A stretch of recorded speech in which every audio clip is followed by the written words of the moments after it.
XCOM is it's a really beloved franchise, and it's one that personally means a lot to me. It's a game that I treasured years and years ago, and so it's super exciting to be able to come back and sort of reinvigorate the franchise with a new entry that really adheres to the tenets of what made the original games so special.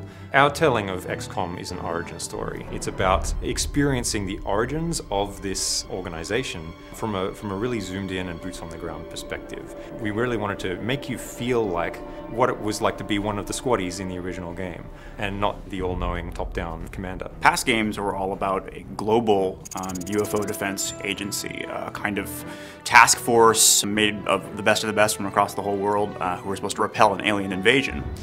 In XCOM, our game, which is its own kind of new origin story that follows its own timeline, XCOM begins as a United States federal task force built out of intelligence officers from the CIA and DIA. Their job is to repel an invasion from within the country. They're being infiltrated and they know it. We've taken a lot of the mythos that had been previously established and sort of reimagined it or re-engineered it, like sort of the very small, humble roots of the organization before it became this globe-spanning, globally funded anti-alien defense force. We wanted the aliens in XCOM to be unique and be compelling and surprising. Portray them not as your archetypical nasty, snarling monster alien, but by sort of looking to a very technology-based aesthetic. One of their primary goals in being here is actually to terraform our world, to transform it into something that's for them.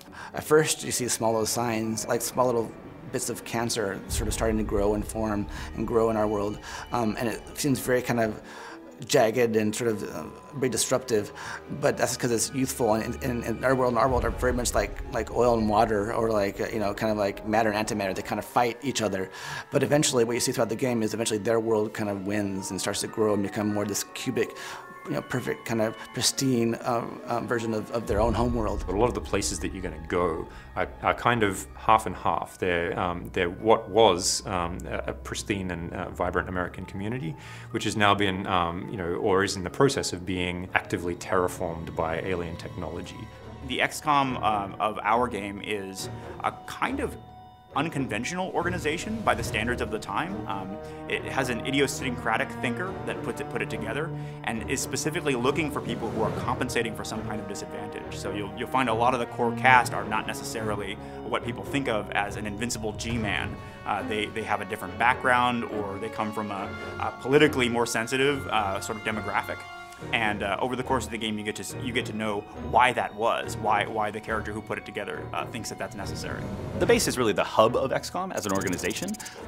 It changes and evolves over the course of the game. It's someplace that you return to after every single mission, and it serves as both a sort of story and social space for you to have conversations with other characters, learn more about the world of XCOM, see how other people are reacting to the war as it progresses, and really immerse yourself in the world of 1962. But it's also your main hub for gameplay. You will obviously manage and recruit agents. Agents are your extensions of your willpower out in the battlefield, your buddies that you use to combat the alien threat. You'll be upgrading their powers, leveling them up. It's very sort of RPG-esque. The research area, for example, is where the scientific staff live. You're able to engage in the research economy through spending Illyrium on various designs.